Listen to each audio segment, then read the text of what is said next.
And hello, everybody. Welcome back to another episode of Phil at the Movies. I'm your host, Phil Walsh, and you are listening to episode number 131 of this ongoing podcast that is for the love of movies. Today is a special episode. They're all special, frankly, on this show, but today is one that has been in the works for quite some time. As you can see, I am not alone today, and I am delighted to be welcoming back to the show frequent guest and fellow collaborators for this gentlemanly discussion.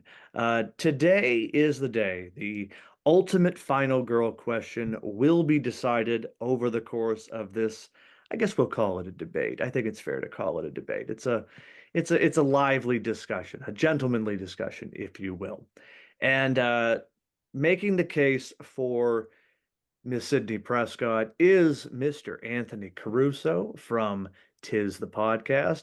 You also know Anthony from the DC Unlimited show that he and I co-host with the other gentleman here, and Chris Evans will act as the impartial jury and render a verdict after Anthony and I make our arguments. And it's probably no surprise given the pumpkins and the mask and of course my sweatshirt right here. I feel like this is NASCAR or something, and I'm showing all of my sponsors. I'm representing Team Strode here tonight. So over the course of this, well, I won't put a time on it because who knows where we may go, what rabbit hole this may lead us down. But we are going to have a discussion and a debate over who is the ultimate final girl, Sidney Prescott or Laurie Strode. And again, I want to thank Anthony for really initiating this idea. That this really was his brainchild, and I am delighted to finally bring this full circle. I think we started talking about this in the spring, if I'm not mistaken.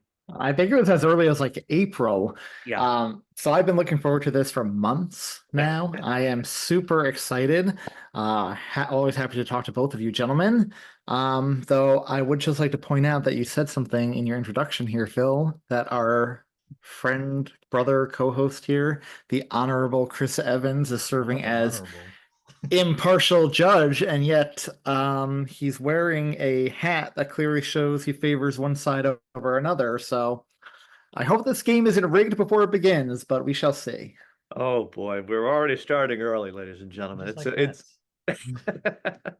no, we will have a we will this will not be like a presidential debate, ladies and gentlemen. This will be a civil conversation. No one will be going off on tangents or going and crying foul after after the debate. I make that promise here tonight. You will hear that not from me, and I guarantee my my rival, my competitor will stick to the same sentiment as well. But of course, this is going to be a fun time.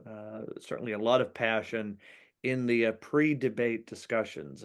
Thank you for everybody who chimed in on social media with your thoughts.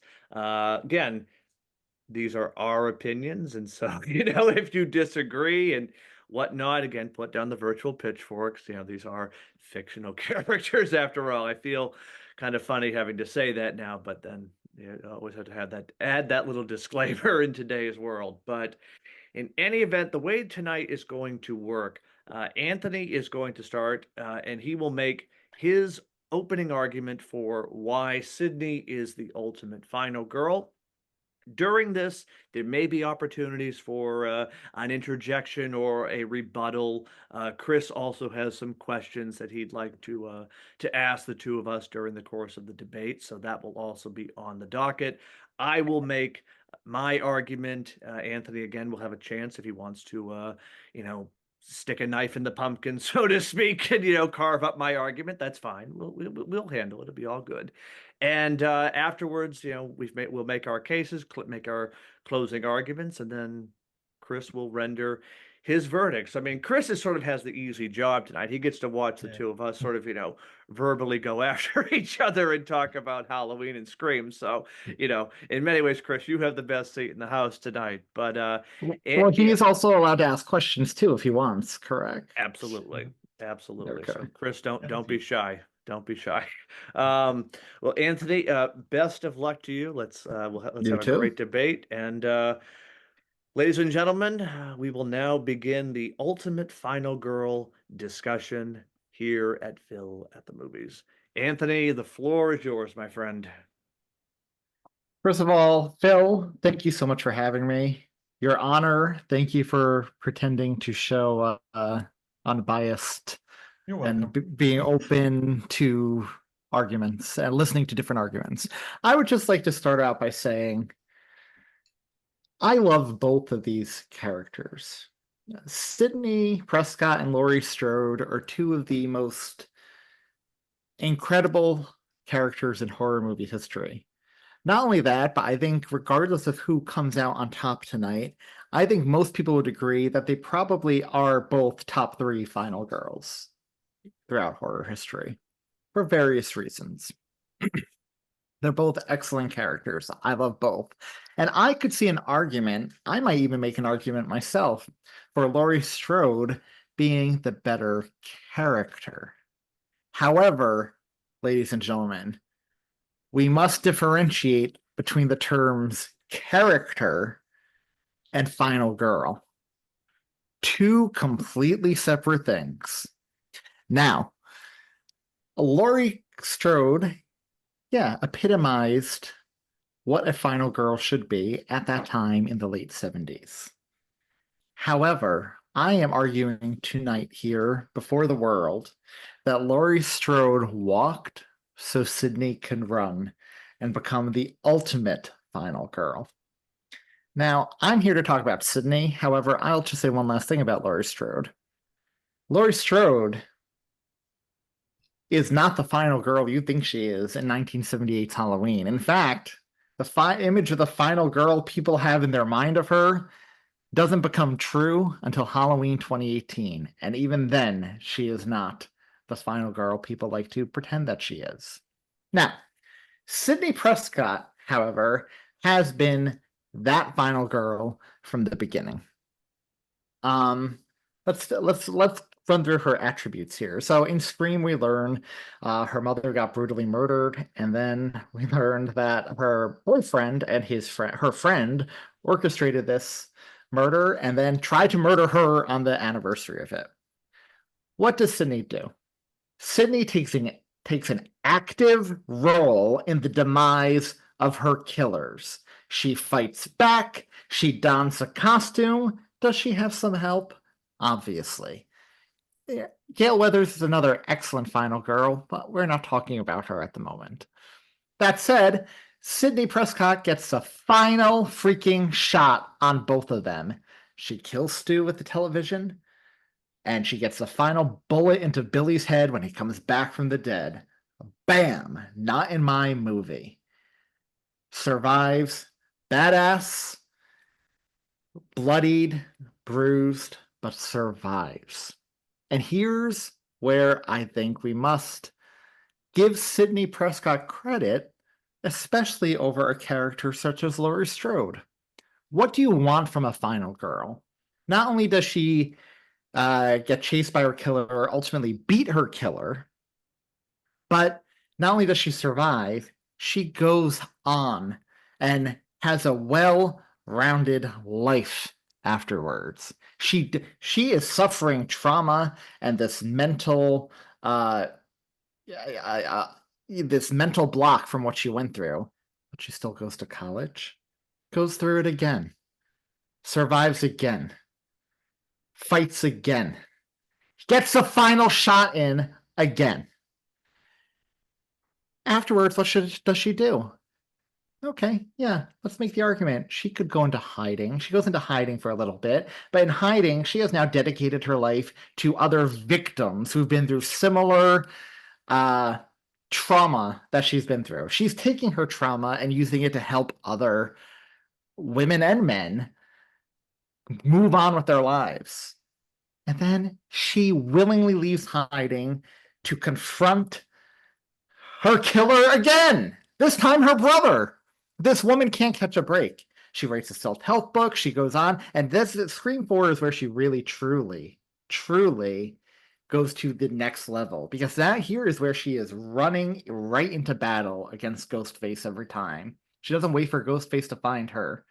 She exhibits this at the end of 3, but really does it in 4. Runs across the street to try to save a girl getting murdered. Um, Tries to save her cousin and all her friends. And when the killer turns out to be her cousin, guess what? She has no hesitancy in putting her down like the rabid dog that she is. That is a final girl in my book.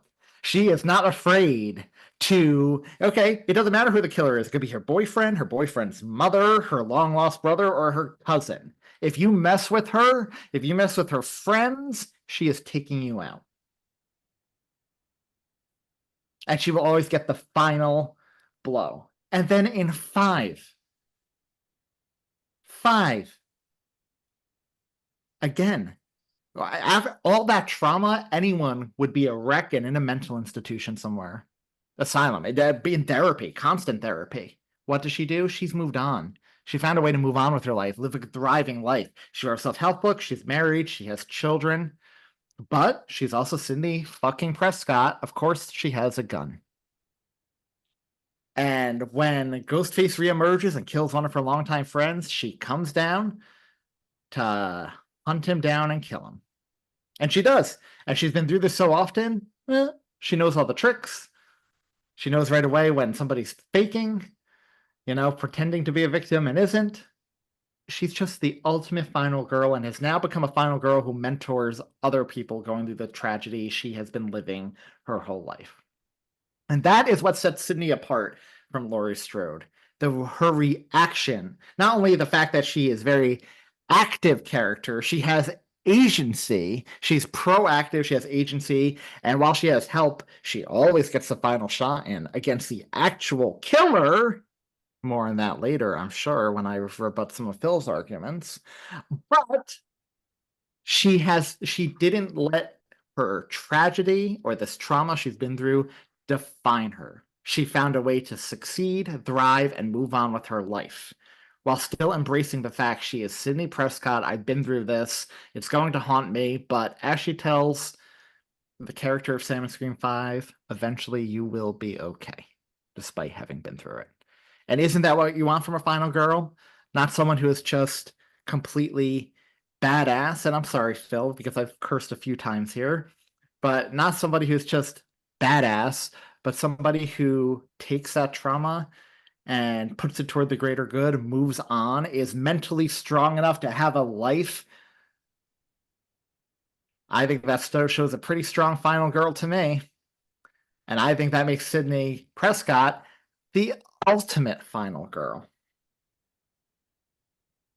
Okay, well, there was a lot that was said there, none of which I will agree. I will give you the point. Sydney, she survives. God bless her for it. God bless her for it. So let's start with the first argument that is often made against Laurie vis-a-vis Halloween 1978, that because Loomis arrives at the end of the movie, somehow that makes her less of a final girl. It makes her a helpless victim. First off, we're not here to debate Dr. Loomis. We're not even here to debate Michael Myers, who, for all intents and purposes, may not even be a human being. We'll put that over to the side.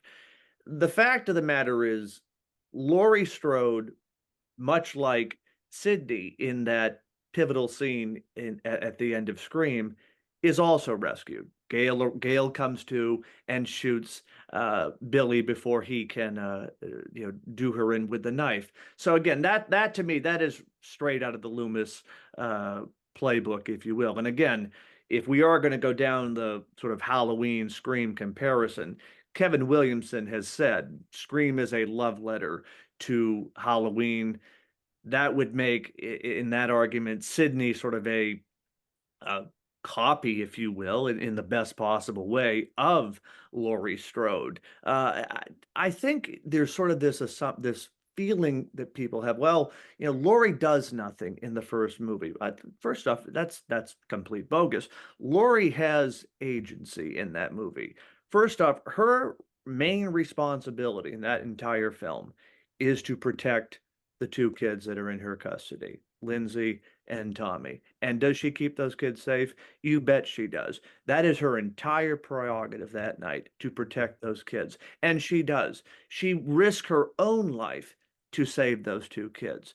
Another thing she does, when she senses something is up. Now, again, we know what's going on as the audience, but Laurie has no idea. She's the teenager. She's just living a carefree existence. She goes over to this house and she checks on her friends again because she has that sense of compassion and duty to others. It is only then, of course, that she discovers the hell that is inside that house and comes face to face with Michael. But even then, where does she do? She runs back to go and protect the kids. And another thing about Laurie, she is resourceful. This is not some badass in the first movie. There's always this knock that I see get thrown around with Laurie, that oh, she's, you know, basically a Linda, you know, Hamilton, or some kind of a, you know, a fighter. It's like, let's cut the baloney right there, because Laurie is resourceful. And whether you're watching the first film, whether you're watching Halloween 2018, whether you're watching Halloween Ends, Laurie knows how to use her surroundings to her advantage. And you look at in the first film, to go back to that point, what does Laurie do?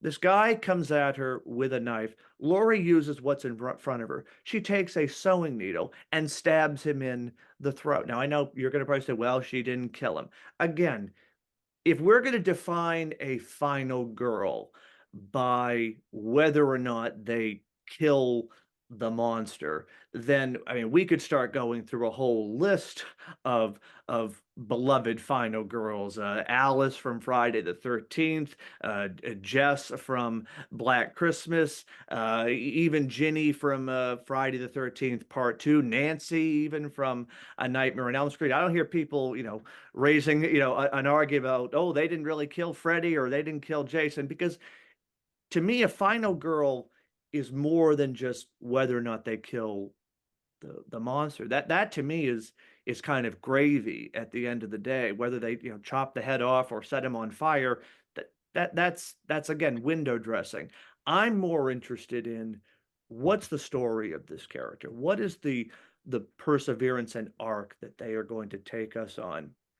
And with Laurie, I think what makes her so endlessly fascinating to me, this is somebody who we are introduced to as an ordinary teenager. She's studious, she's kind of naive, she's timid, but she's just an average kid. You know, she's living her life.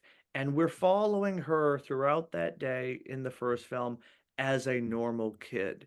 It is only then when she comes face to face with this evil on two legs, to borrow a line from the beloved Dr. Loomis, we really see who she is. She becomes somebody that maybe she didn't even know who she was deep down inside. She reacts, and she, you know, there's always the argument, you either run or you hide, or you fight. And Laurie does the latter. She always fights. She always fights back. Again, using her surroundings, a sewing needle, a butcher knife. I mean, again, she manufactures a clothes hanger into a weapon and gets Michael in the eye. Again, wonderful use of her surroundings and a testament to her resourcefulness as a character. There's also little side things that she does in that movie. You know, she opens the balcony door. So I mean, again, we want to get, you know, technical, you know, by opening the balcony door, you know, that's what, you know, led Michael to fall off the balcony after Loomis shoot him. Again, you know, put that as an aside. But again, she's resourceful. She's trying to outmaneuver this guy to the best of her ability.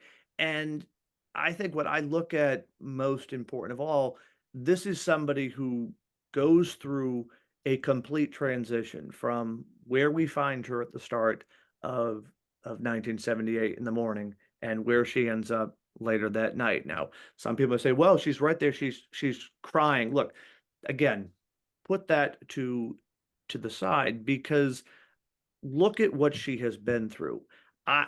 Anybody that went through something like that would be hysterical, would be upset in any capacity. Put aside the supernatural element. If you manage to survive a night like that, you are going to be dealing with it in a flood of emotions, whether it's, internally or externally.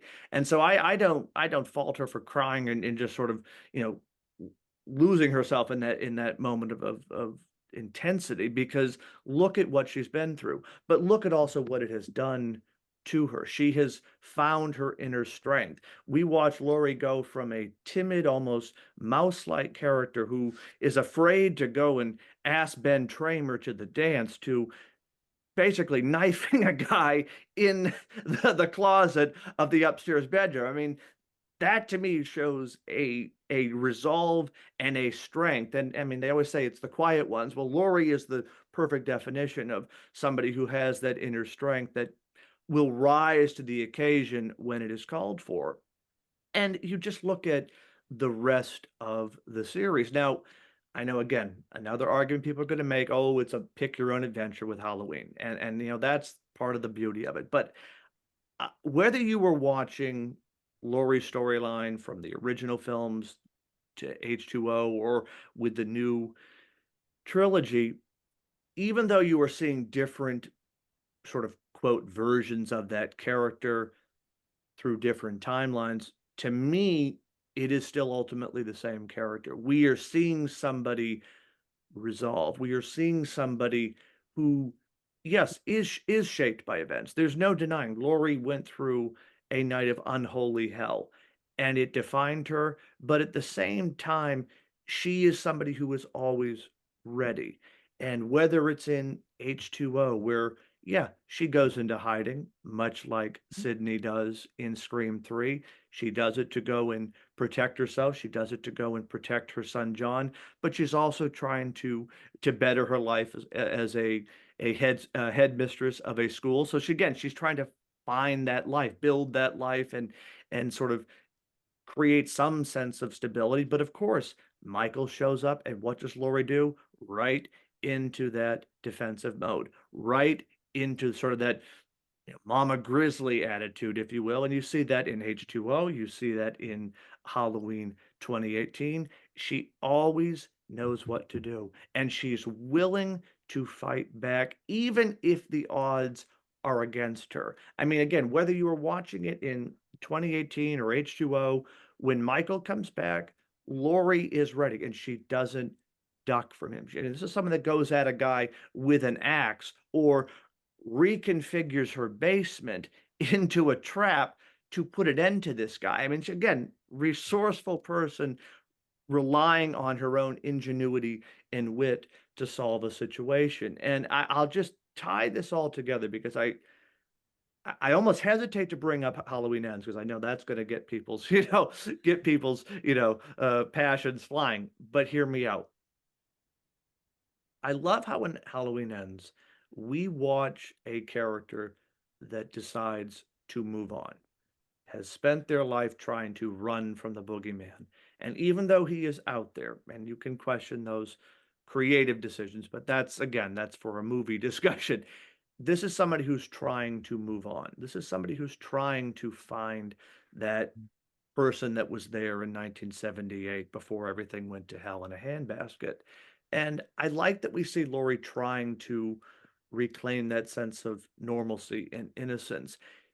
Whether she's, again, there's that scene in the kitchen where she's sort of, making pies and, throwing shit on the floor or, just trying to find that inner peace. She's decorating for Halloween, for God's sakes. I mean, this is someone who was able to move on, but yet again, whether it's like in Halloween 2018, whether it's like in H2O, fate is not done with her. And there's that line in the original film where the teacher says fate is sort of a destiny. And Laurie is the perfect embodiment of a character who always has to confront her fate, and fate will find her no matter what she ultimately does. And it's in those moments where, again, you're either going to run or you're going to fight. And Laurie always chooses to fight. And you look at in Halloween Ends as a perfect example. There's no Cage, there's no Loomis coming to the rescue. This is just a battle between this woman and this evil man, and it is raw and it is brutal and it is emotional and it's ultimately cathartic because it is a fight that is for survival. It is a fight for all that has been lost, for all that has been taken from her. And guess what? She is victorious. She is able to vanquish the boogeyman. And I think the perfect encapsulation of that is at the end of the film, Laurie is not talking about Michael. Know what she's talking about? Cherry blossoms. She's talking about moving on with her life and sort of putting that all in the rear view mirror and moving forward. Finally reclaiming that sense of innocence that was taken from her. And I'll just end it with these two images. The first time we see Laurie, or I should say, we see Laurie in Halloween 78. She's sitting on the sidewalk holding the pumpkin, and she's by herself. She's waiting for Annie to come pick her up. And this is when, again, she's young, she's naive, she's uncertain, but she has no idea what's happening, what's coming for her. Cut forward 44 years later, where do we find Laurie? She's sitting outside shortly after Halloween, autumn day, but she's not alone. She's at peace. She has found that sense of purpose and identity, if you will. And it's through these experiences, which have been horrifying. I mean, again, imagine going through that, but yet she keeps going. And I know I said I would finish, but I just want to make this one last point. There is a line, I shouldn't say it's a line. There is a quote from John Carpenter, and he described Laurie and the casting of Jamie Lee Curtis, but the character of Laurie, specifically in that first film, she is somebody that you want to protect, and not in like sort of a chauvinistic way, but like you have that sympathy for her. You kind of she's like the kid down the street, or even a sister or someone you want to protect her, and then ultimately you can't because fate intervenes, and it's in those moments where we discover, okay, yeah, she can do it. She can stand on her own. She doesn't need anybody to watch her back. She's got that own determination and strength to get her through any situation, whether it is just sort of navigating campus politics or taking down a psychotic killer that may or may not be your brother. Laurie is resilience, and I think in a lot of ways that is so inspiring because you watch someone who again didn't come from tragedy. And again, I'm not trying to say that makes Sidney somehow less or more, but Laurie is an average kid, and she is put through the rigor, and we watch her come back again and again, and ultimately stronger because of it. Wow, Phil, I have to say that was a lot. I took some notes here, so there's a lot to respond to. Um,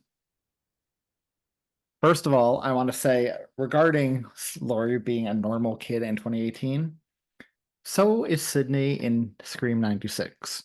We do not know about Sidney's tragedy with her mother when we meet Sidney.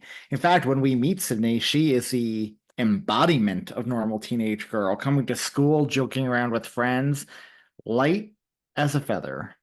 So I think, they both started off normal as could be. She was incredibly well adjusted, as we learned, for having gone through that. So that aside, I want to start off here by thanking you for reminding me and listeners that Laurie is an excellent babysitter. She truly is.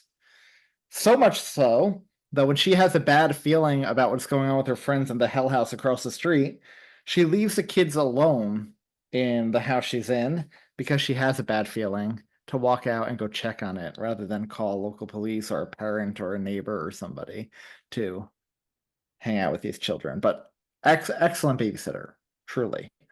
Um, I'm going to try to make this a coherent argument. Again, you said a lot here that I want to respond to. Um, First, you made the argument here. You very pointedly said that Laurie is rescued by Loomis, just like Sidney is rescued by Gale in Scream. Okay, you're correct. Let's talk about what happened before Gale rescued Sidney for a moment. Number one, you want to talk about resourceful. Sidney uses everything around her to escape the situation and take down her killers. Now remember, she was in the kitchen crying, just like Laurie in Halloween. Dad was tied up. She was crying. Billy and Stu told her the master plan and we're going to get away with it. But what does Sidney do? She plays the two of them against one another, slips away, and then turns their own tricks, costumes, voice recorder, weapons against them. She's extremely resourceful. She even, before Gale comes to rescue her, kills one of the killers with the TV when he attacks her. Very resourceful, very badass. She wipes the tears away and gets down to business. Not only that, yes, Gale comes in when Billy is about to stab her and shoots him down. But as is the conceit of every Scream movie, the killer is not dead until you get the last shot off in their head. Billy does come back. Sidney is the one to take him out for good. I'm just going to say that. So, yeah, she may have had an assist there, but she is still the one to take him down. Now, you're right. That doesn't make a final girl killing him, whatever, because that would put into question a lot of final girls in a lot of various different franchises. However, it definitely adds to it. I want to, you talked about images here. I would just like listeners to picture in their head right now the final images of Halloween 1978 and Scream 1996 when it comes to our final girls. Laurie is a crying mess on the floor, crying her eyes out, saying, "Was that the boogeyman?" Sidney has already cried, wiped the tears away, went into battle against her killer, shot him in the head, and then, tough as nails, covered in blood, battered but not broken, says, "Not in my movie," with a confident smirk on her face. Now, it is about the journey. You made quite a bit about, for you, how it's a story. It's a Laurie's journey. That's what makes her such an excellent final girl. It's about her journey throughout the movies, whatever timeline you choose.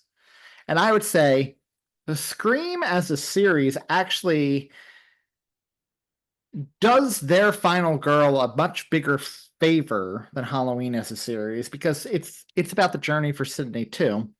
And the franchise lets Sidney have one coherent timeline where everything builds upon itself. So you can really truly see the personal growth and journey across 5 of the 6 movies before she didn't return due to pay disputes.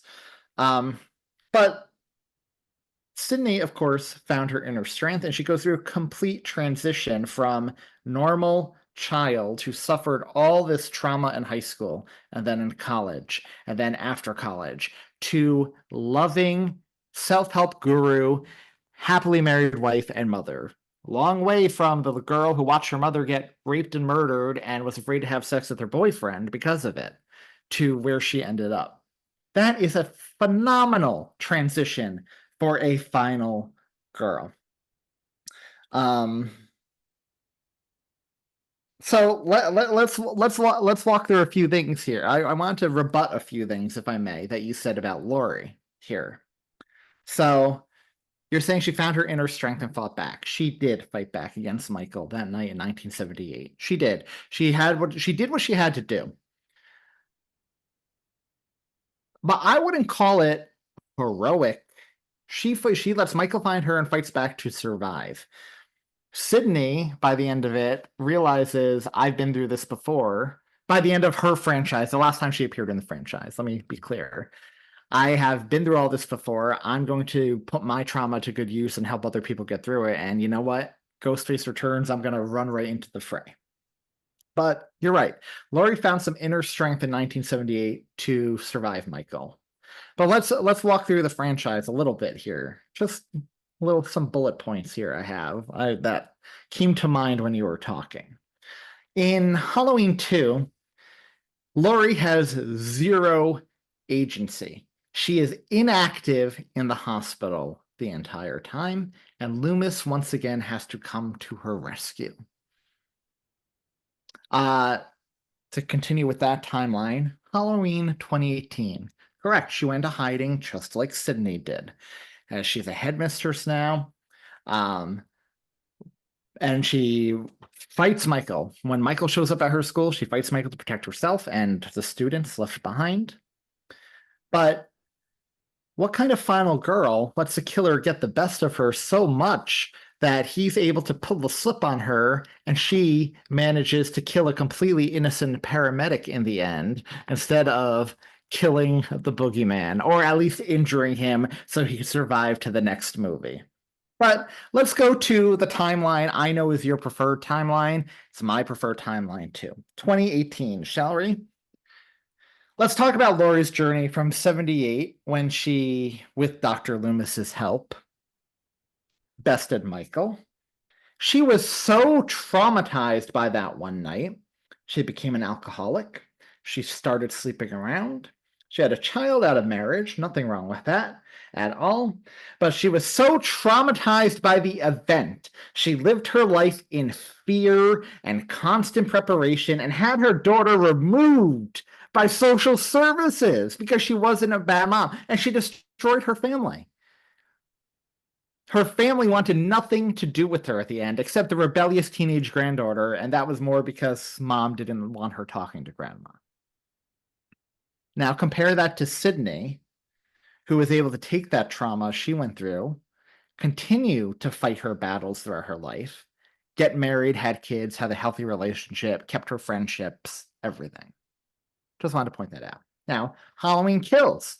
Once again, Laurie, zero agency. She is stuck in a hospital bed the whole time. She tells Tommy, and gets to Tommy, and the townspeople whipped up to destroy Michael for her while she's stuck in bed, essentially.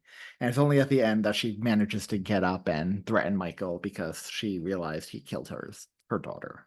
Whatever. And then Halloween ends. You're right. This was a brutal, she finally, after, 45, 50 years at this point, she has gotten her life together. Finally, she has moved on after facing the boogeyman twice. Once when she was a teenager and once as an adult.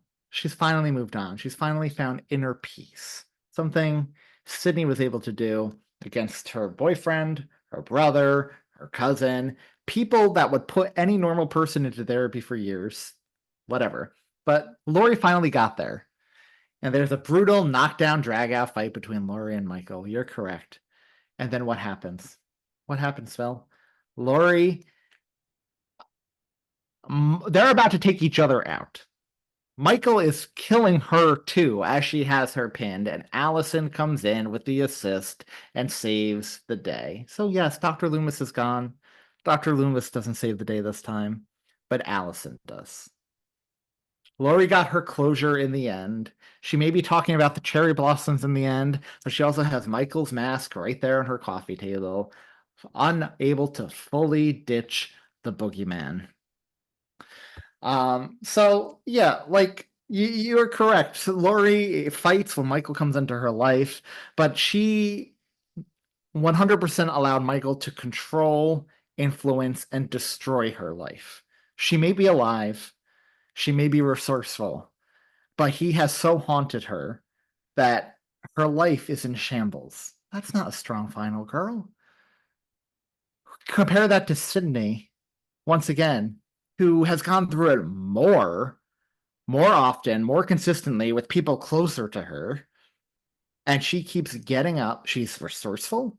She manages to get through it, but she also keeps building her inner strength to the point she's able to put a pretty happy life together with herself in the end, while still always being prepared. Because again, as she says when Dewey warns her, Ghostface is back. I'm Sidney Prescott. Of course, I have a gun. So, yeah, she's been through the ringer. She's survived. She's fought, battered, bruised, bloody. She's been through it a million times, but she has a life. She is living a life. She has moved away, started a family, but she doesn't forget her past. She survived. Ghostface is in the back of her mind, but not ruling her life, and she has a gun in case she needs it. That to me is a strong final girl. Not just one who could survive a night of battling and chases throughout the house, but one who is able to pick up the pieces of her life and put them back together and not let him haunt her for the duration of her life. And that is why Sidney is the ultimate final girl. Well, I'm gonna have to rebut a few of those points because you said a lot of things there. You mentioned the babysitting argument. That Oh, was that was more in no, jest, no, I that know, I know, part. no, no, but no, but let's. I mean, let's talk about that. I mean, if we're gonna go down that rabbit hole, then I mean, let's talk about how Sydney was with watching out for Tatum. Well, Tatum ended up hung to the garage, looking out for your friend Sydney. Great job. Or how about the fact you were boyfriends with the killer? I mean, great detection, Sydney. Perception is keen. Look. Uh, I don't want to say this, but I feel I have to say this.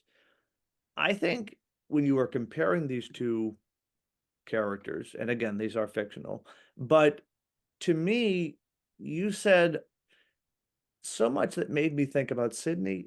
It's just too perfect. It's just too happily ever after with her. Everything is all sunshine and roses. I mean, again, that is inspiring. Bravo. Sydney walks off into the sunset at the end of every movie, and she's got her book deal and she's whatever.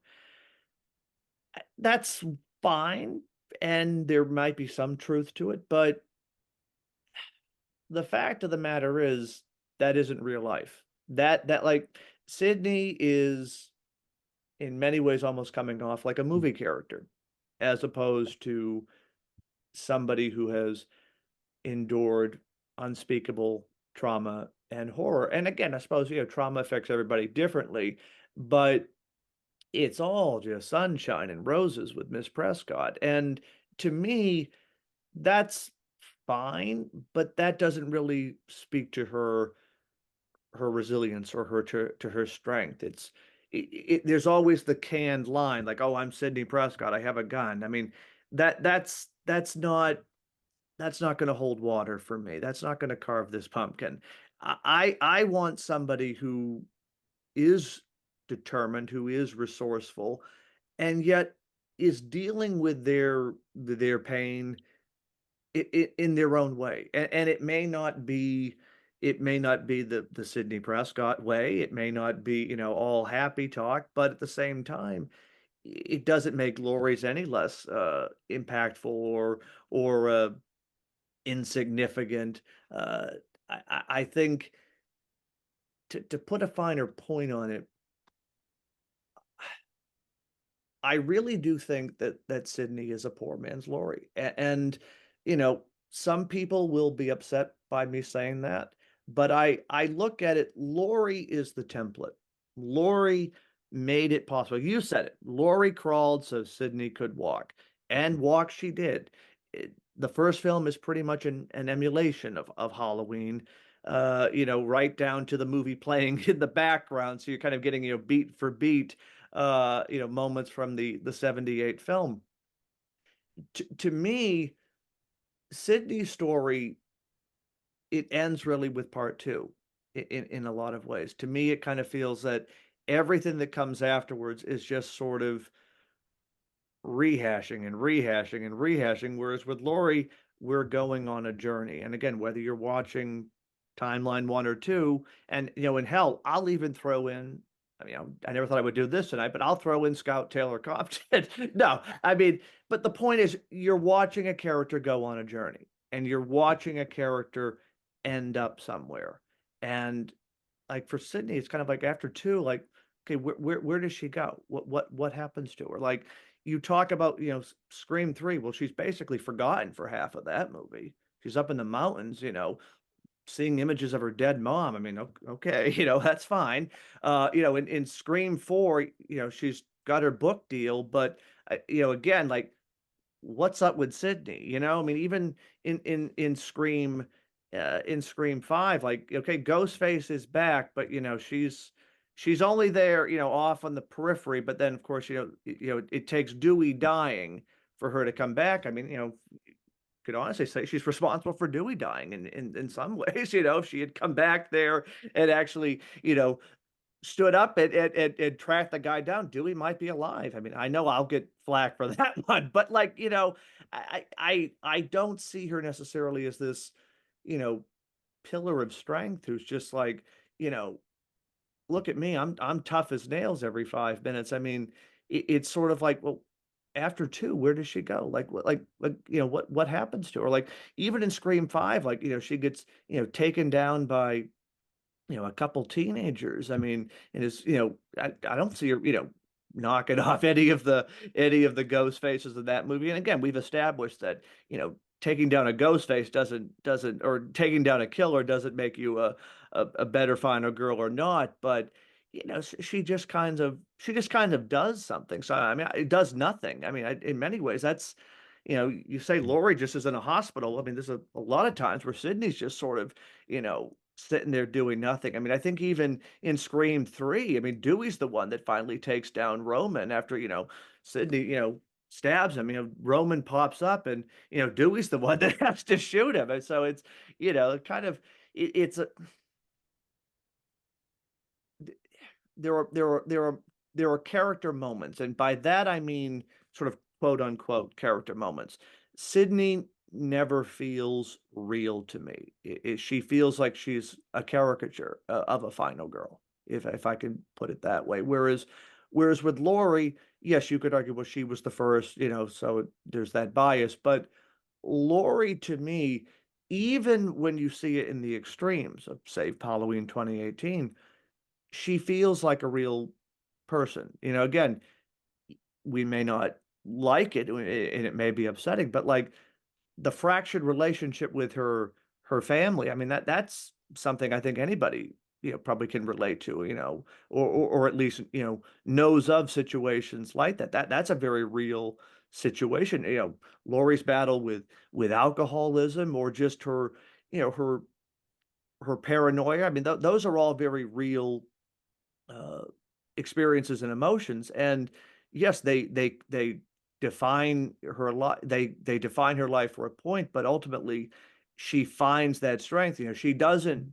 disappear into the bottle. She doesn't bury her head in the sand. She fights. She makes that choice to want to have a better life, and sort of fight for those that were unfairly taken from her. Wow. Well, first of all, Your Honor, I would like to point out that something Phil said doesn't sit well with me. That one could argue Sidney is responsible for Dewey's death. Now, I'm not going to argue that or rebut it. I will just appeal to our listeners here and say this is what happens at every single debate you watch on TV or hear on a podcast. People resort to dirty talks and tricks and insults like that when they know they're losing an argument. That's all. I just wanted to make that point. Before you go, Anthony, though, I think there's something that we need to clear. If you Google the definition of final girl, Chris, I was actually going here. Oh, were you? If Okay, you, go ahead. yeah, I was actually going to say, I wanted to say that this leads into it, Chris. I swear, Laurie story. I am not arguing that Laurie's story is less impactful or less real. That is not my argument. People, like you said, people deal with trauma differently. Sidney and Laurie clearly did. That's not my argument. What we are talking about, though, is who is the ultimate final girl. Not whose story we prefer. Who is the ultimate final girl? So please, let's define final girl. if you Google Final Girl, as his honor, the Honorable Chris Evans was about to do, a final girl is a horror movie trope that refers to the female protagonist who is the only survivor of a film's monster and is typically placed in a position to confront the killer. The term was coined in 1992, whatever. But this is the important part here. Some characteristics of a final girl include being intelligent, perceptive, and clever, being virginal and sweet, which we can agree both Laurie and Sidney lost that after movie one, having a tragic backstory, having a steel core, and then, if you want to get further into it rather than just read what's on Google, physical strength and moral center. So, there we have it. We're talking the ultimate final girl, not who has a more compelling story or arc. But to say, I want to really hone in on something you said here, Phil. You said Sidney to you came across as too perfect and not real. Well, like especially by the time you reach 5, you felt like she had a canned line, and she was just this unbeatable badass. However you phrase it, you said it almost felt too perfect and a caricature of a final girl rather than an actual final girl. First of all, referring canned line, I just want to quote here. I've waited for this night. I've waited for him. He's waited for me. Anyway. But Sidney is not too perfect nor too real. She goes through her paces, and that is the joy to me of watching the Scream franchise from 1 through 5 in its entirety. It is a journey. And Sidney is far from perfect. You see her go through the paces and ultimately come out on top as this well-adjusted self-help guru with her family and everything. But she could, again, she's at her lowest point in Scream 3. Just like Laurie, she has gone into hiding. She has cut herself off from everyone. She has let the ghost face trauma and everything she's been through haunt her to the point she doesn't want to, she has become agoraphobic and has cut herself out from the outside world and everyone. She doesn't want to get close to anybody. But again, the joy is the arc from 1 to 2 to 3 to 4 to 5, seeing her fall and eventually rise. And to me, that is real because people go through things, people let things affect them, then they get the help they need and overcome it. And I just also want to say, she was forgotten in Scream 3. Okay, let's not pretend that wasn't a contract dispute behind the scenes. They had to make do with that. But okay, I'll give you that point. The confrontation still comes down to a very, arguably the most personally intense confrontation between Sidney and Ghostface in the entire franchise, and the most brutal knockdown, drag-out fight between the two of them. Because at the point of the franchise, this was the end. Nobody expected it to go on, so it wraps up the story at this moment. So the confrontation is brutal and personal. But I just want to also point out she's forgotten in Scream 3. Laurie is basically a non-entity in H2 and Kills. H2 is Loomis's movie, and Kills is Tommy's and her daughters and her granddaughters. And then when we get to End, yeah, Laurie is a supporting character. That movie is Corey Cunningham's and Allison's. So I don't think it matters that Sidney has become a supporting character in 3, 4, and 5, because Laurie has become a supporting character as well in half of the movies she appears in. But look, I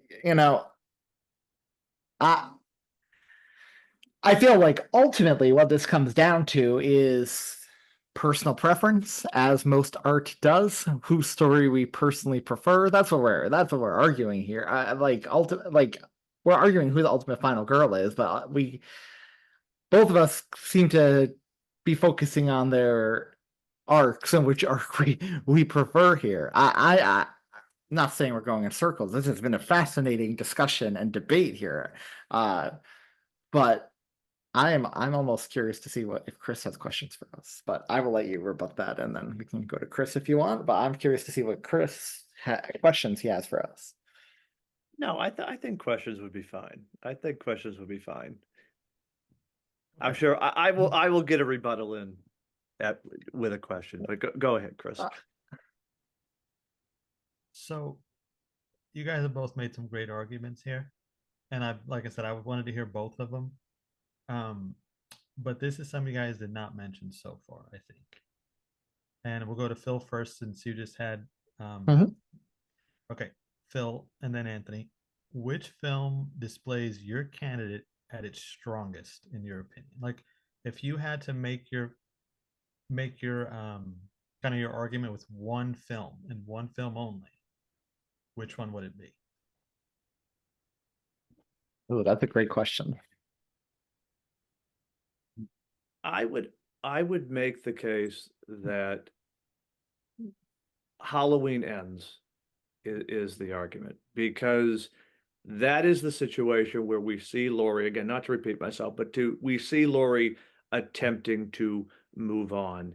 And yet when fate arrives at her door, whether it's in the form of Corey or ultimately Michael, she is ready for it and she fights back and uses all of those tricks and attributes that she has shown throughout the series, her resourcefulness and her determination and reliance on everyday items. This isn't, pulling out a shotgun. This is a fire extinguisher in the kitchen or even the refrigerator. I mean, it's a battle of wits, and Laurie displays those uh, to a T.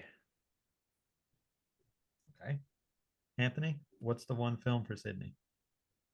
Now, this one may surprise you, gentlemen, given you know my opinion on this movie within the Scream canon and franchise. But I am going to say Scream 4 for the exact same reason Phil argued for Laurie. This is where you really see Sidney's growth and that she has moved on and overcome the trauma she has suffered within the first three movies. She is dating or is married to Mark. She has written a self-help book to help other people who are going through dark times in their lives. She finally returns to the town that has haunted her for years. And when Ghostface finally returns, this is a movie where she begins running to confront him rather than waiting for him to confront her. Example, when Jill's friend is getting murdered across the street and Sidney realizes it, she runs right across the street and into the house to do her best to save her and protect the younger generation. And when it comes out that her cousin is the killer, again, she doesn't blink and try to have any sympathy for her. She's like, I've been through this crap and I'm putting an end to this. And she still survives to live another day. And also, may I add, not that it matters, as Phil has argued, but she does get that final shot in and defeats Ghostface in that film. So another question I have, it's it's an interesting thing when you think about these films because like you guys said, Laurie walked so that Sidney could run, right? Or crawled, however the phrase goes. But given the different time periods these movies are set in, and I'm going to ask you this first, Anthony. If the roles were reversed, had Sidney been in 1978, do you think it still would have been the same? Because keep this in mind when we're talking about these two and what they're capable of and how they respond to things. Sidney, in fact, was watching Halloween before all the shit hit the fan toward the end of the movie. So she was very aware of horror, the tropes, how these things work. Whereas Mhm. Laurie is your average, I think she was supposed to be 16 years old in that movie. Yep. Probably was scared of pumpkins. Jack o' lanterns probably terrified her. So, do you think the time periods make a difference with these characters? That's an excellent question and one that is actually really fascinating to consider. I I give think that it to is you. I think it is almost impossible. I think both films are such products of their time in a lot of ways that it's impossible to picture Halloween taking place in the 90s, like that story, Mhm. or the Scream story to take place in the 70s. Like they would be such wildly different movies. I do think their time periods both matter. I do think both characters would be completely different final girls if you transplant one to the 70s and one to the 90s for the first time. Mm. Um, So yeah, I do think the time periods matter. And yeah, I will concede your point there as well, Chris. Laurie walks so Sidney could run. I stand by that. But yeah, it's an excellent point you do make, that they make a point that the characters are watching Halloween within that original Scream. To the point where I think one of the most genius things about that movie is they use the Halloween score to underscore a lot of that climax. But I digress. Uh, yeah, I do think the time periods matter, and they'd be different movies, different final girls. Absolutely, if they were switched. Was that your Okay. question? Did I answer it? What was? Mostly, yes. But Sorry, could you? do you think that Laurie would have reacted differently had she had the knowledge Sidney had of horror? Because Sidney is But working with years of horror experience from watching, and of course Randy is her friend. Randy is a walking horror film Rolodex. yeah, no, you're right. But would I would answer that with a question? Would Laurie even be Laurie if she had Sydney's knowledge of horror? There you I go. don't think I don't think she would be Laurie Strode if she had Sydney's knowledge of horror. I think what makes this debate interesting is because we're arguing this topic as if they're real people. These events really happened, and one franchise completely acknowledges the other franchise is fictional. Mm-hmm. And I Very think that's meta. interesting. It's meta. Scream is a very meta Mm-hmm. franchise. I don't think Scream. Well, I don't think I know Scream and Sydney couldn't exist with Halloween and Laurie. But I'm not arguing that they could. I said they both existed, so Laurie Sydney could run. Bill, what's your take? So, I mean, I would agree with Anthony. We actually agreed on something tonight. That's a good thing. No, no, Now in we're to all, bring it all together. no, right. Thank you, Chris. No, in all seriousness, you're right, Anthony, because these are two different films at two very different times. And you have the meta references of Scream that can only exist because Halloween predates it. I mean, take away Halloween, Scream probably doesn't happen, or not as we know it to be. But if I'm getting your question, the second part of your question right, Chris, are you saying also, like, if we were to take either character and say put Sidney, just for the sake of argument, in 1978 and Laurie in 1996, and what would their what would their outcome be? Am Yes. I okay? So The in reactions to yeah, things. I honestly think, and I'm not saying this to sort of like poke the bear here. I don't think Sydney would survive 1978. I don't think she would, because Sydney is very much aware, as you said, Anthony, of the tropes of a horror movie. She understands the concept of a final girl. I think you put her in that world of Halloween, I don't think she makes it out alive. Or if she does, she's in a lot worse shape than Laurie Strode was at the end of that film. I So I think misunderstood the question then. I didn't realize I was plucking Sydney and putting her in Halloween and Laurie and putting her in Scream. Correct. With the knowledge that they have, and that's why I mentioned Laurie was scared of the I pumpkin, probably. I thought I apologize. I thought you meant we're taking Scream the movie and still keeping those characters, No, no, Ghostface, I'm and sorry. putting it That in the was probably my fault with 70s. the explanation. I had it written differently in my notes, so when I Okay. communicated, it didn't come out the same way. Okay, I apologize. Phil, please continue, and then I yeah, would like another yeah, no, chance here. absolutely, no, that's fine. No, I don't think Sydney would make it through the night, because her concept of everything that works in Scream is because of just that. They understand the world. That, it's the meta references. I think you could pluck Laurie, whether she's in Halloween or whether she's in Scream or frankly in any other franchise. I think Laurie could hold her own easily against Ghostface. I think Ghostface would be gone in a matter of minutes. I don't think Sidney would hold her own against Michael, you know, evil, entity or flesh and blood. I just think the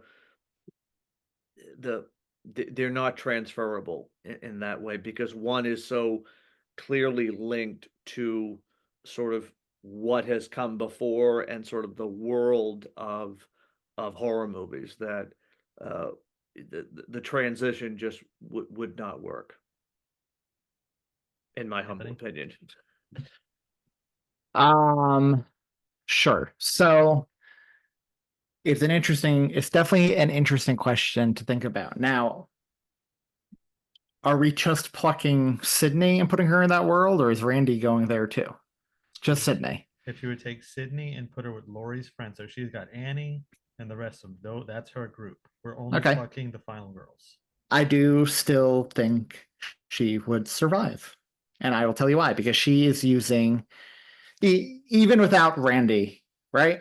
Sydney is still not like this versional I'm scared of pumpkins type girl like Laurie is. She still has a base, non-obsessive knowledge of films. Let's go with it because she does. She's not around for Randy's rules or anything within the movie, so she is going on her own knowledge, right? We can assume at least partly. Now, before Halloween 1978, there was Psycho, there was Peeping Tom, The Texas Chainsaw Massacre, Black Christmas, The Last House on the Left, other films that laid the groundwork for 1978. So while 1978 is considered the pinnacle slasher, the proto slashers were already there and had been around for 18 years at that point.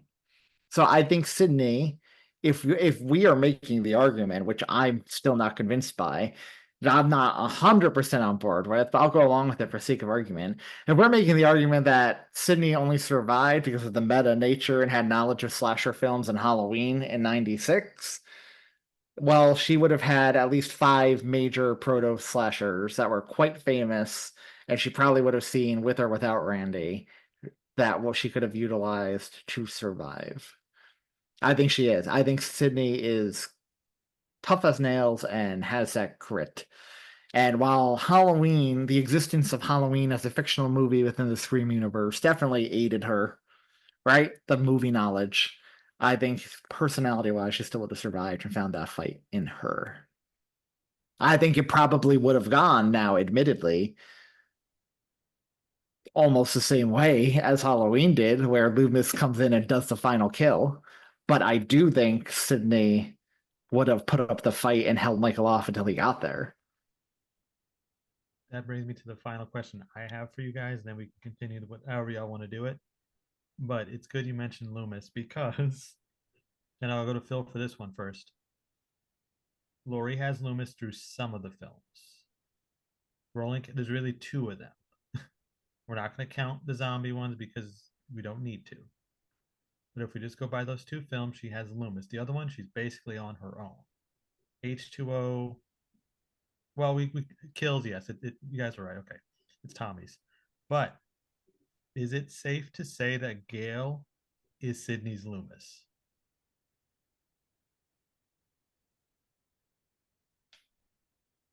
I just want to clarify something before Phil answers.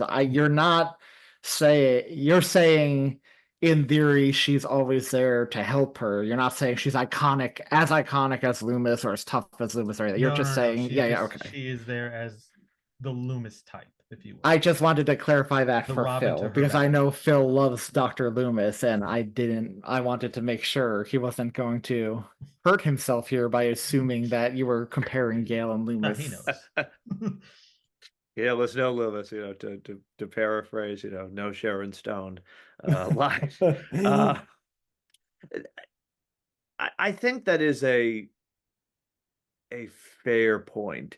And I would sort of take it to the next level.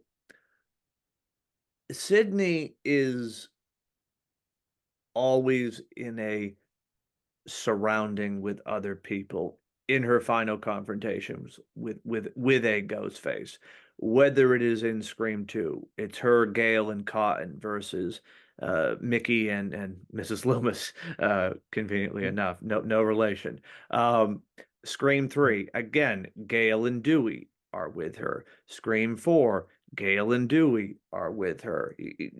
Probably all can see where I'm going with this. Scream 5, again, Gale is with her, as well as Sam and Tara.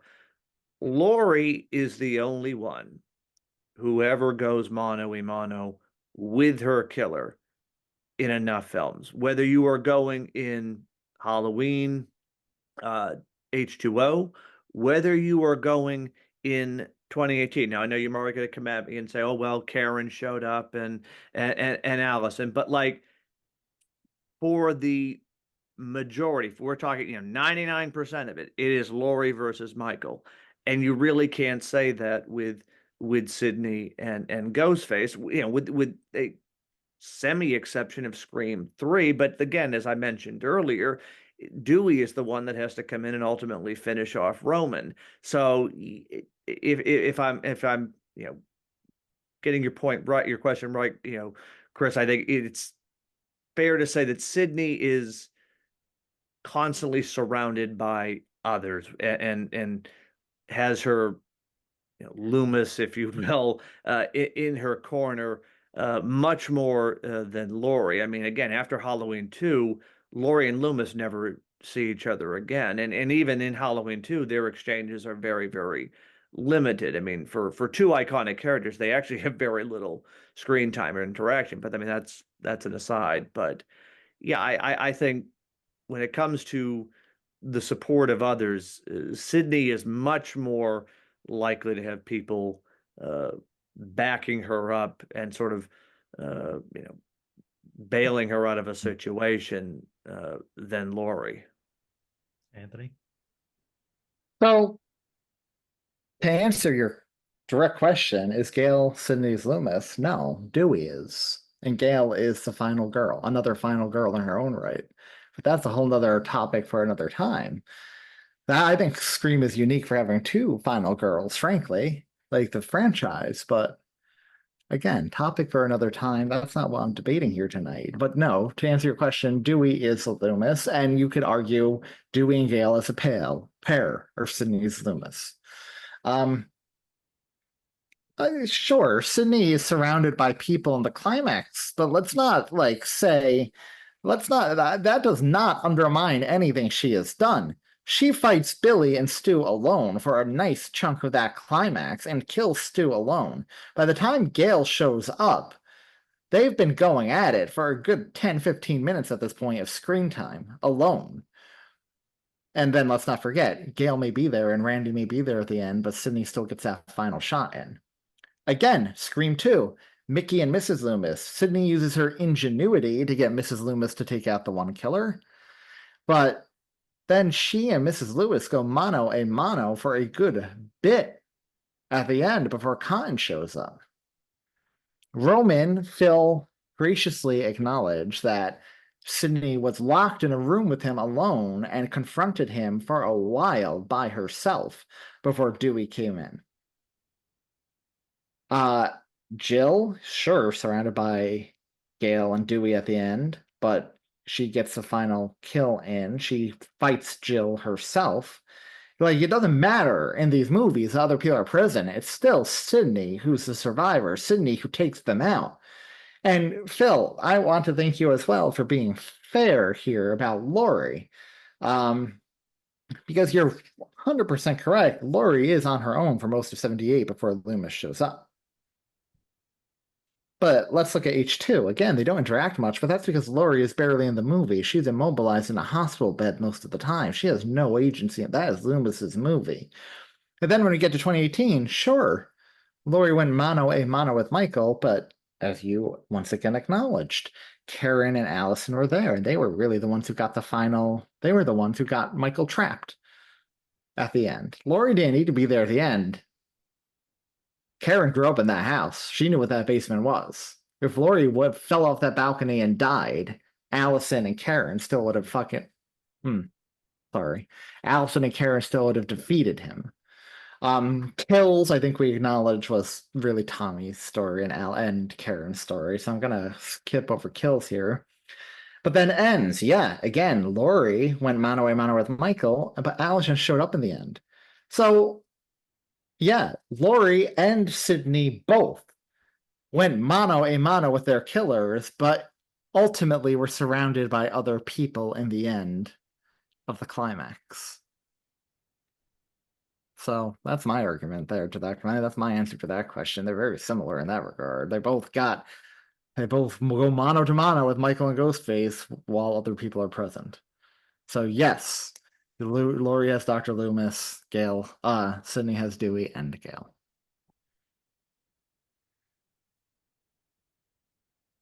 I think it might be time for closing arguments, unless you have something else that you'd like to bring up, Anthony. Again, I defer to you since you are the guest of honor here. I am ready for closing arguments, and I think since I made the opening argument first, that you should close first. I think that is fair.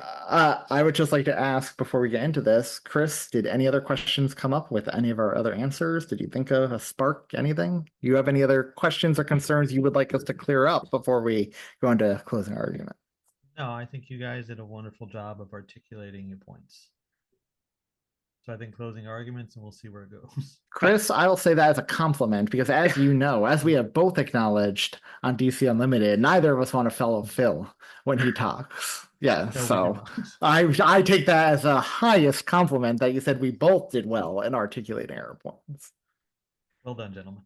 Well, in the spirit of unity, I will co-sign that. Anthony, this has been an absolute delight, and I want to just say before we even get to final judgment, it has truly been an honor to use a ghost face line for you. But it really has, buddy. This has been a fun discussion. It's been an interesting discussion. It is. I think you had really great points. Like it's been a great you made me think. I'm really going to be curious how you, the listeners, respond to this episode. And I will just say, again, I'll mention this at the end, but let us know your pick. Who is your favorite final girl between Sidney and Laurie? Or, wild card, do you have someone that we haven't mentioned? Because I know there are the occasional other final girls that pop up in these discussions. But again, let us know in the comments. Shout out to our buddy Ryan who shared your post earlier and said Ellen Ripley comes in with the chair.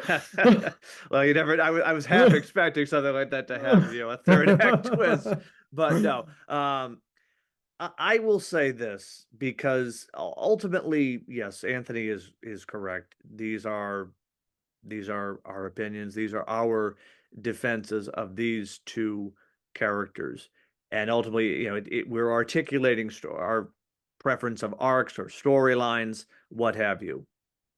I think to me, ultimately, it does tie back to what I have been saying throughout this.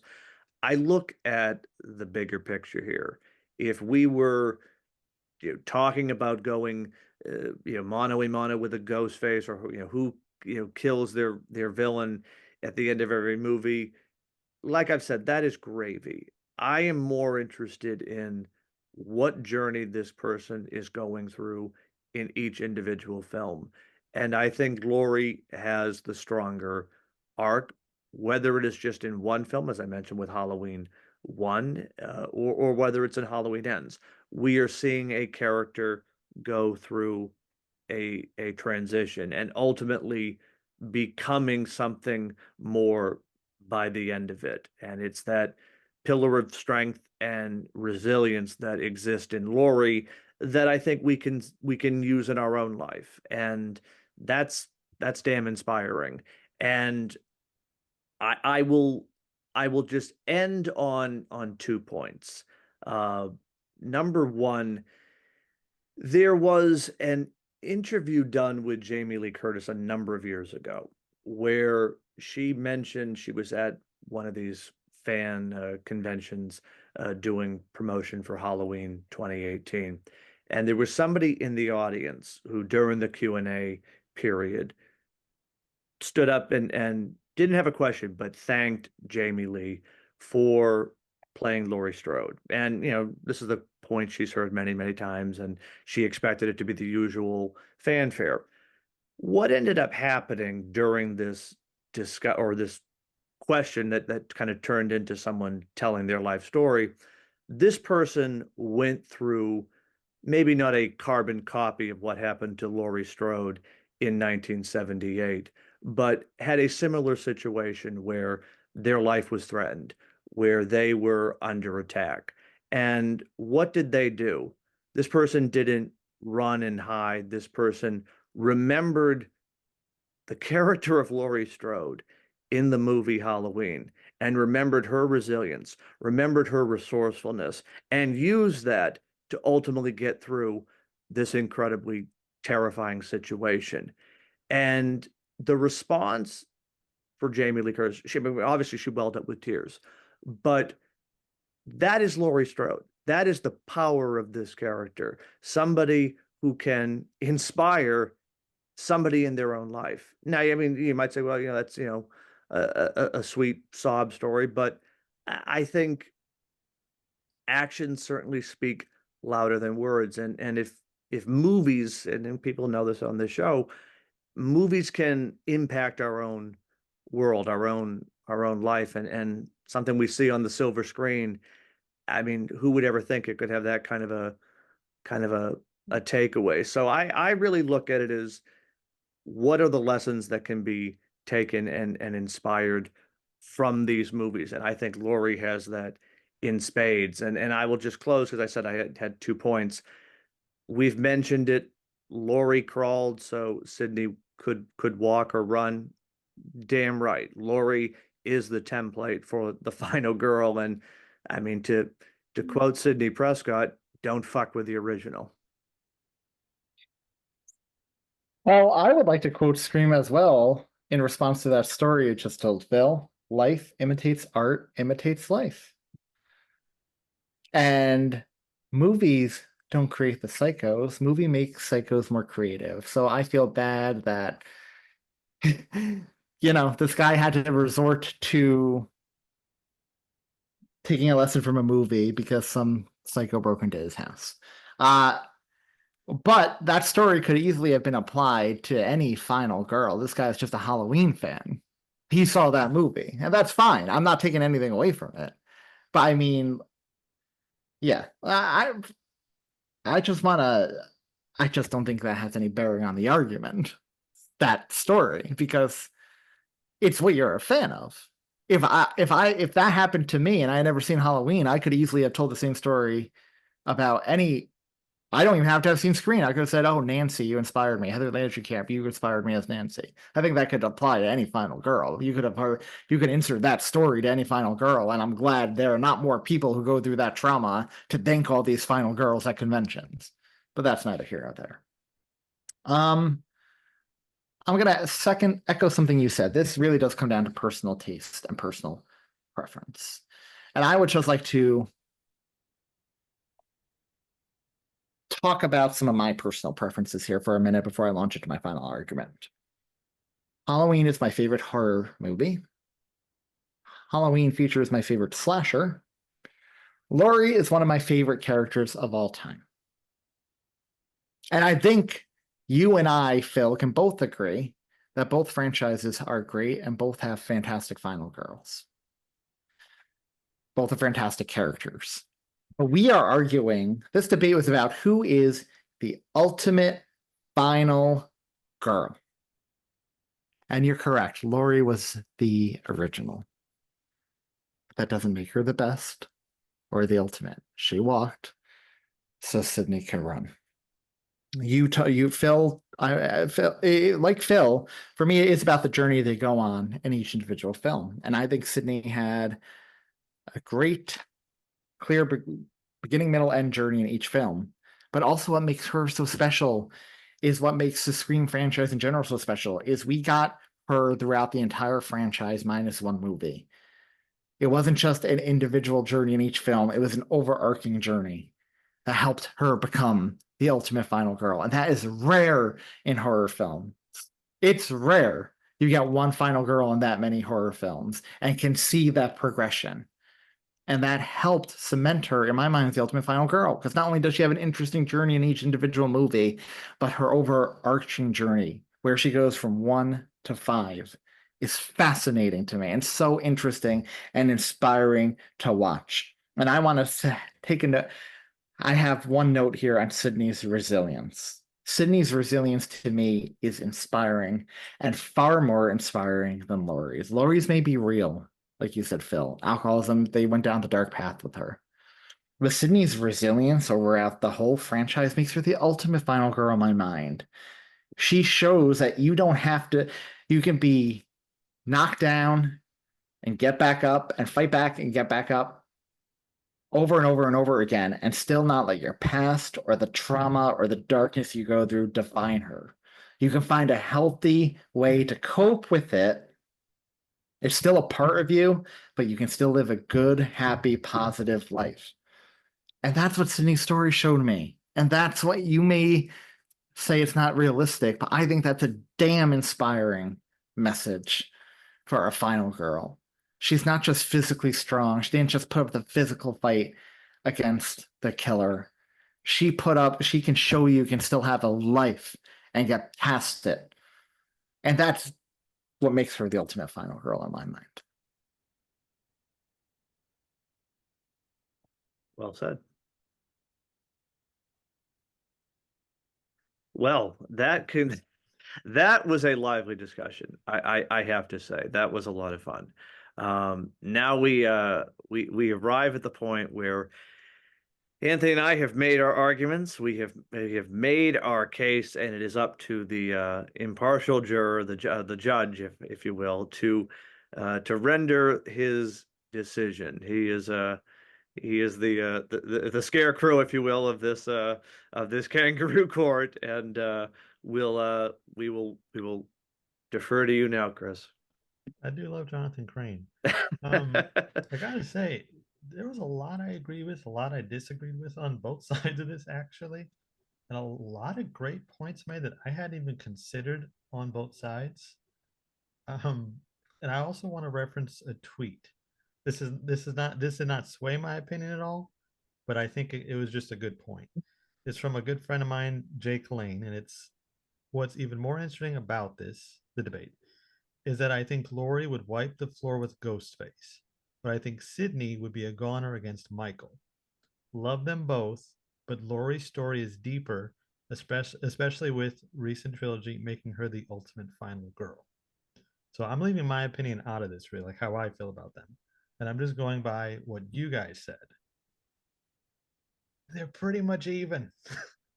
They really are. It's just a product of the times. They both have pros and cons. They both experience the same kind of stuff.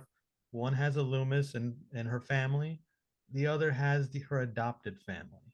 You know, Dewey and Gail, it's basically her family at this point. I would also argue we don't know what Sidney's home life really is. We think she's happy. We don't know if she locks the door 7 times. We don't know if she has a bolt on every door. We don't know if the gun is in her shoe everywhere she goes. We don't know. So as far as we know, she could be the same wreck that Laurie is. Does that matter? I don't know, but I'm just saying. Anthony's looking at me funny. Because we do know, because Scream 3 showed she's not locking her door anymore. Scream 3 did, but that doesn't mean that continued. Because if you watch Yeah, then H2O, Laurie is pretty much living a normal life. She's the headmaster of the school in California. She had the kid. She's dating. Life ain't bad. She doesn't like Halloween. So I'm just saying. Yep. They're pretty much equal. And what it does come down to is personal taste between the two of you. You guys like who you like. I like who I like. Based on the arguments, I think I'm just going to say it's even. we have the Scream third act twist here. I think it's even, guys. Well, surprise! There is a surprise that we did not see coming. You both go into exile. There we go. But we'll see if Batman shows up. No, Chris, I thank you. I know Me Anthony too. thanks you.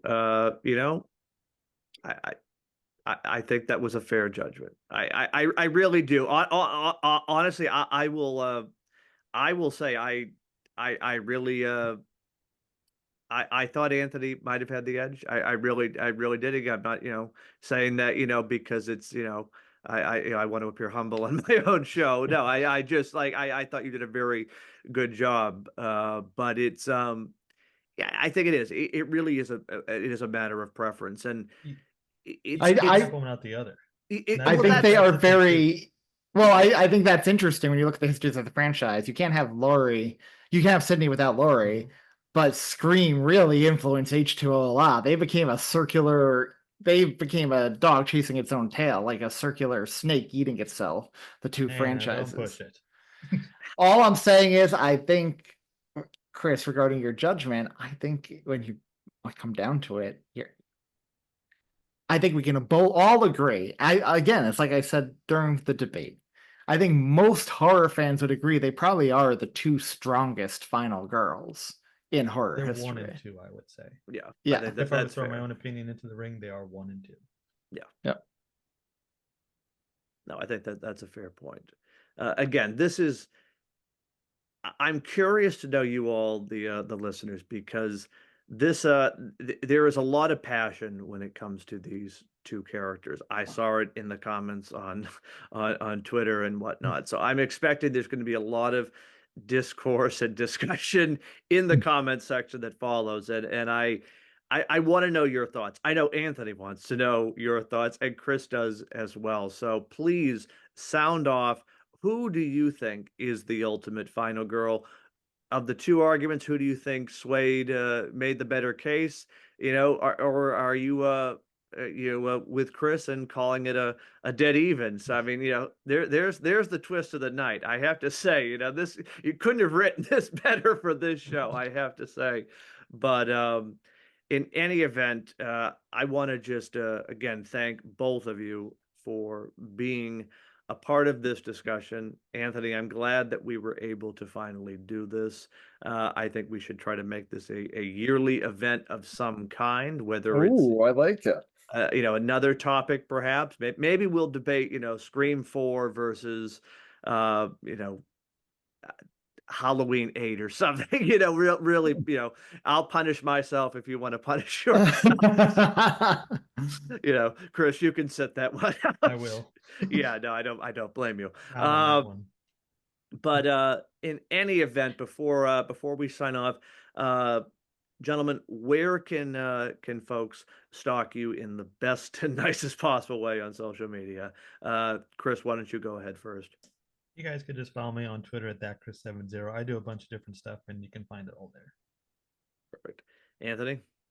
So first of all, I want to thank both of you guys. It's always a pleasure to talk with both of you guys. This is a fun, interesting, enlightening, passionate discussion. And Chris, I think you made the right call, because I think Phil had tremendous arguments, and not to pat myself on the back, I think I had fair arguments as well. And both of them are, like you said, 1 and 2. It's just a matter of personal preference.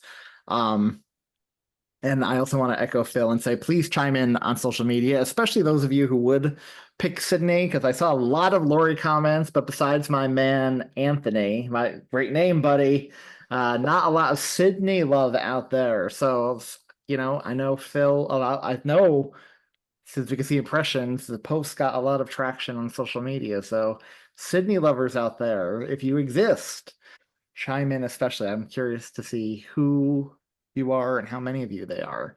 If you want to follow me, my personal Twitter handle is the Sanderson Bro. You'll find a lot of Halloween, Christmas, movie, DC, and political content on there. I host a weekly Christmas movie podcast called Tis Podcast. You can find links to the show and all our social media at linktree.com/Tis Podcast. But every week we cover a different Christmas movie, TV show, TV special. Except this time of year, knee deep in spooky season, we're covering a bunch of Halloween content. Otherwise, you can find me a bunch of different shows. But I also host another show with these fine gentlemen, like Phil mentioned earlier, DC Unlimited, which covers all things DC Comics, DC movies, and especially Batman, and especially James Gunn's upcoming rebooted universe. So check us out. Wonderful. And again, it's a pleasure as always, gentlemen, having you back on the show. Thank you both for being a part of this. Chris, thank you for your judicial duties. And Anthony, you truly, I mean this, a worthy opponent tonight. So this was a lot of fun, and I had a ball hearing your arguments. I had a fun time making the case for Team Strode. But again, this was a good event, and I'm curious.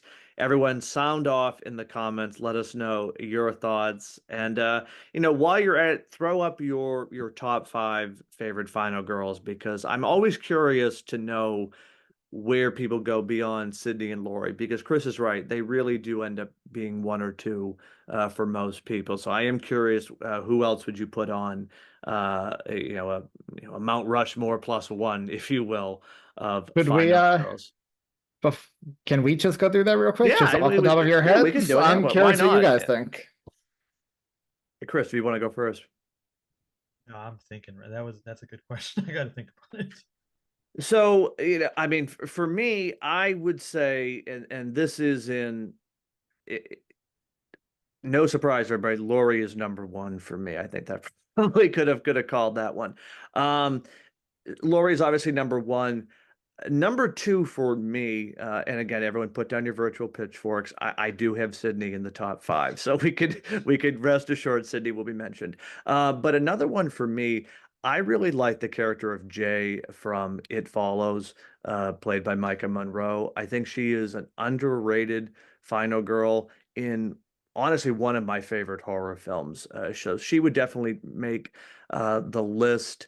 Certainly, I would put Sidney in that category as well. I would also put the character of Tree from the Happy Death Day films. I think Jessica Roth is again another underrated final girl, and I'm fingers crossed that we get a Happy Death Day 3 sooner rather than later. So that would I did 4, right? Hmm. Laurie, Sidney, Tree. Yeah. So number 5 for me is actually this may surprise some people. I would actually go with Sam from the Scream series. I think Sam. I, I won't say what I want to say because I want to end the night positively, but I really Finish do strong. think I think Sam might be a better final girl than Sydney. All right, I said it, but that's fine. No, I really There's next year's debate. honestly, yes, we just did it. We My just mind is did it. already made up. Yeah. No, I really I think Sam is a great modern day final girl. I love what Melissa Barrera did in that film, those two films, and yeah, kind of a different final girl in a lot of ways than what we're used to seeing. I love the fact that she had the connection to Billy Loomis, which was a neat twist. So yeah, those would be my top 5. Chris, are you still thinking? Do you want me to go? Do you want to go? So number 1 for me is also Laurie Strode. Number 2 is Sidney. Number 3, I would go with Ripley. Mm, I'll go Ripley. good For one. this one, I don't know if it counts, but it works for me. Florence Pugh's character in Midsummer. Okay. Oh, I would I think accept that that. Yeah, counts. I think so. Number 5 is Mina Harker in any version. Oh, Ah. oh, I like that. Oh, that's good. Very good. To the Solid surprise of list. no one, number 1 for me is Sidney Prescott. Very close number 2, not as far as you would think, is Laurie Strode. Number 3, to the surprise of no one, as I am an apologist for this franchise, Sienna Shaw from Terrifier, Lauren Lavera's character. I think she is a great final girl with a great slasher opponent, and I can't wait to see where she goes in a few days when Terrifier 3 comes out. Number 4, Phil and Chris put down those virtual pitchforks, but we don't have to talk about the third installment, but installment number 1, Maxine Minx in X. Love her. And loved her final confrontation with Pearl and Howard in that film. And then number 5, it was a toss-up. I was almost Tree, Phil, but I am going to go Grace from Ready or Not, Samara Weaving's character. That's a great That's a great one. And I am very excited to see her return in Ready or Not 2 / how she will be returning. We shall see. To be determined, of course. Those are great lists, guys. Yeah, a lot of So out of the box choices as well, which I like. sorry for squeezing that in there. That could have been an No, that episode was in and of no. itself. No, seriously, I know. Honestly, I think we figured out next year's debate. So mark it on your calendar.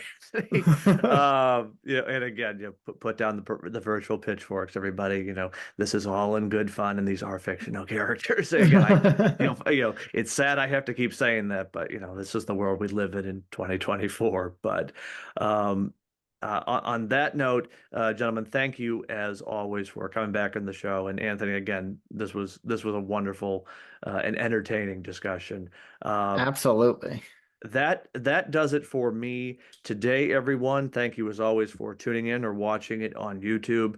I'll be back next week with my review of Joker Folie à Deux. So fingers crossed on that one, everybody. And of course, we'll do this all over again for the love of movies.